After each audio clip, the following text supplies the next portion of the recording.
Okay, what I want to do in this video, I want to keep it short as I can, but I want to show you, had some friends ask me how I set the heads up on my banjos. And what I like to do is get them as close as I can to a G sharp. And while that can be done by ear with a tap tune, and just feel for the, you can use the low string, the D string just above the 5th fret at the 6th fret, just do a, you can hear the sound there. That's one way to do it, a very common way to do it. And when a new head, when I put it on, for instance, I'll bring it down with finger tight where it's even all the way around. I'll take all the hooks and tighten them down. I'll give it a little push to seat it, okay, the new head, and then I'll look at it, make sure and then I'll take the hooks and tighten those down, just finger tight, make sure that they're still even. Okay, at that point, it's just getting started to seat.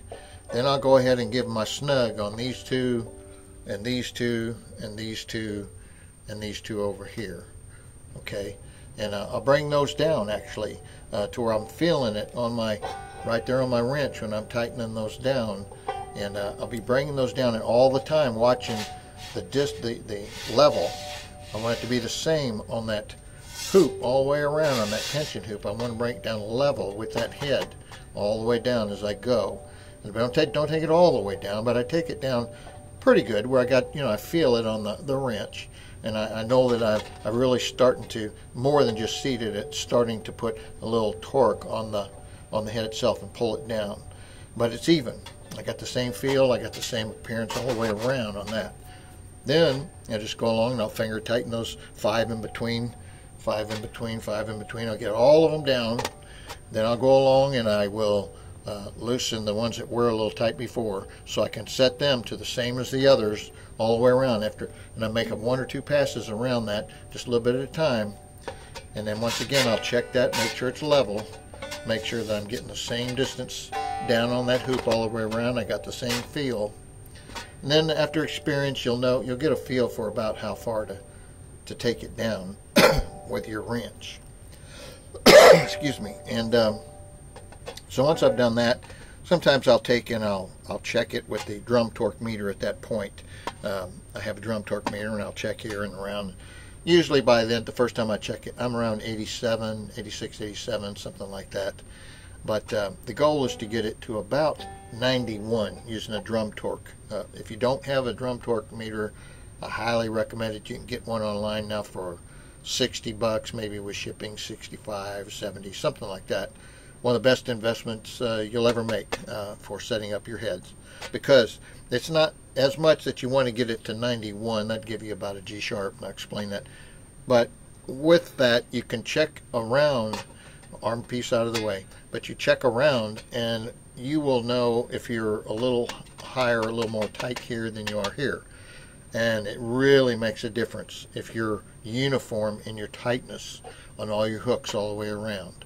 Whether it's real tight or a little bit low, say G, it still makes a big difference if you're uniform all the way around. So that's what I like the drum torque for. But I do take that drum torque and I go around till I get going around evenly, and I break up I don't start here every time, I won't start here every time. Sometimes I'll start here and I'll go around this way. Just a little bit at a time. I might start here, go around a little bit at a time. Every once in a while I'll check that to see how close I'm getting to that 91. Okay, so I get them all around. When I get them up to 91, and if I overshoot it, that's possible. I'll have to back them off again a little bit and make sure they're all even. They got the same feel on there. And if you got by the way, if you got really dirty hooks and the nuts on the bottom there, say it's an old banjo, I highly recommend, just before you even get started with a new head, just take the things and clean the threads on them. Just get some WD-40 or some good oil. I like to use that Dr. Duck's oil, and just put a little bit of it on a rag or in a bowl even, and dip them in that and just wipe it all off. You don't want any excess oil in there, but so you can get the gunk and whatever you got on those threads cleaned out, so you do get an even feel on them when you tighten it down. Okay, so we're down to 91, and as I said, I like to do it with my strings loosened, the bridge moved up out of the way, It's like, well, how in the world can I tap tune if I can't touch my string to get that? Well, that's because there's a way you can use your smartphones. I know there's been a lot of discouragement about using tuners to tune your head because I read once, oh, they just don't work. But, and you know, I have a bunch of different tuners, probably like most banjo pickers. You got every tuner ever made. And they didn't really work that well, to be honest with you. But when I had my phone playing around with it one day, and just with this app that I have that I use to just tune myself and the strings, I thought, I wonder if that'll pick up the head.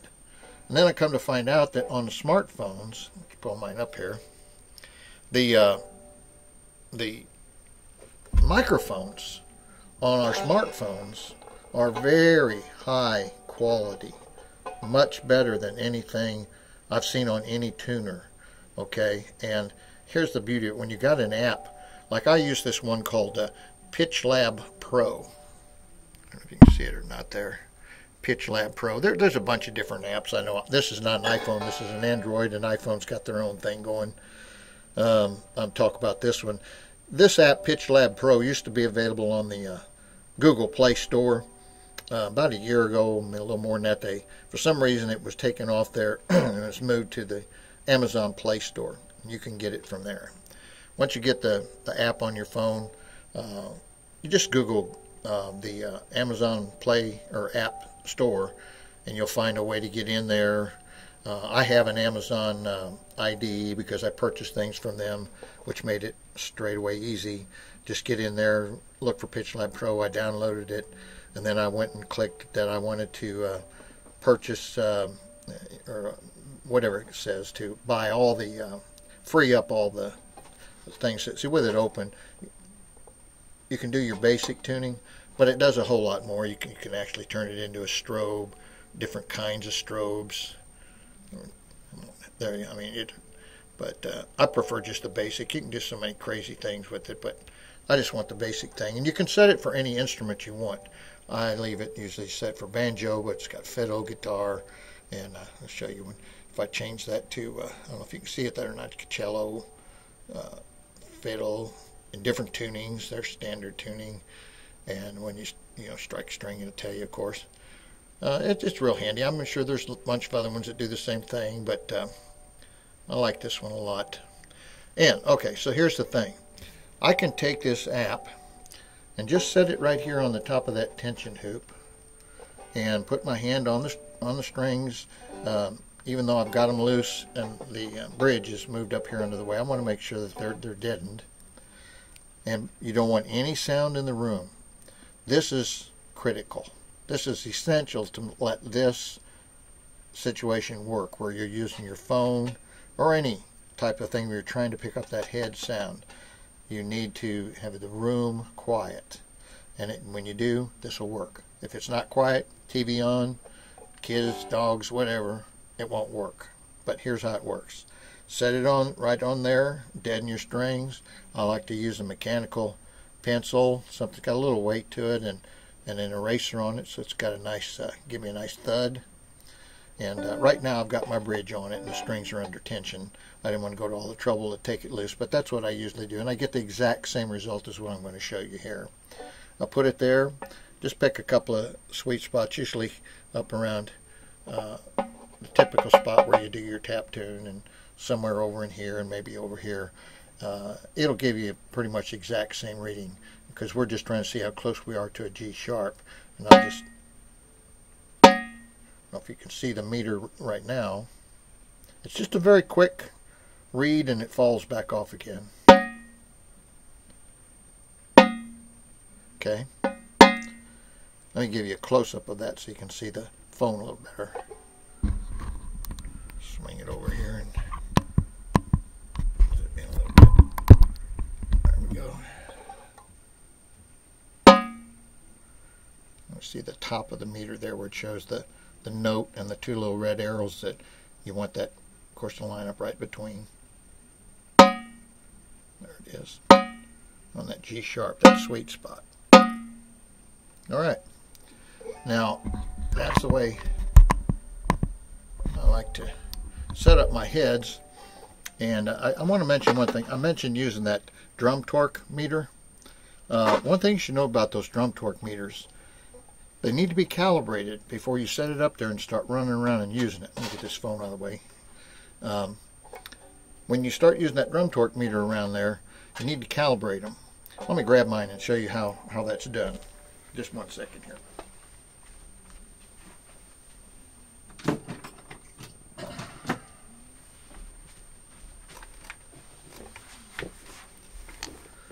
You need to have actually a glass or mirror surface. This is drum torque meter, not talking about. And with my light shining on it, you can't even see what I'm talking about, can you? But it's got the little arm on here, so it gives you the same spacing at every bracket as you go around and check them. But I don't care what it reads right now. Don't expect it to read 0 to show you that you're. Can you even see that? There, that's a little better. Don't expect it to read 0 when you just pick it up. But expect it to read 0 when you put it on a glass or mirror surface for your calibration. Okay, and that's what it's reading right now because I've already calibrated mine. If you put that on a wooden desk surface, or frankly any other surface except a mirror or a glass type surface, you're going to get an erroneous reading, and it's going to mess you up when you go to use it. Once you loosen this up, you get it on your face on 0 with it setting on the glass. And then once you got it, your face set at 0, tighten it back down. Now you're calibrated. So then you can just set that out of the way. My mirror out of the way, that is. Get your thing here. Set your little spacer here right down up against that hook. Kind of pointing right through the center. That's what you want to kind of do. Check the face, and it'll tell you what your reading is right there. Okay. And it should be, you want it to be consistent all the way around. 91 is that's just a guideline, but you want to check those all the way around. All right, and it's a lot easier to do with the armrest out of the way. And I have done it, and a lot of people do it on the whole pot assembly before they even put a neck on a banjo. You can actually set this up and go around with this and get this pretty close. And you can, even on a pot assembly without a neck on it, still use your phone to tap that head and get a reading on it before you even put the neck on the banjo. I know, it sounds crazy, but it works. Try it. You'll see. You'll like it. Okay, that's it.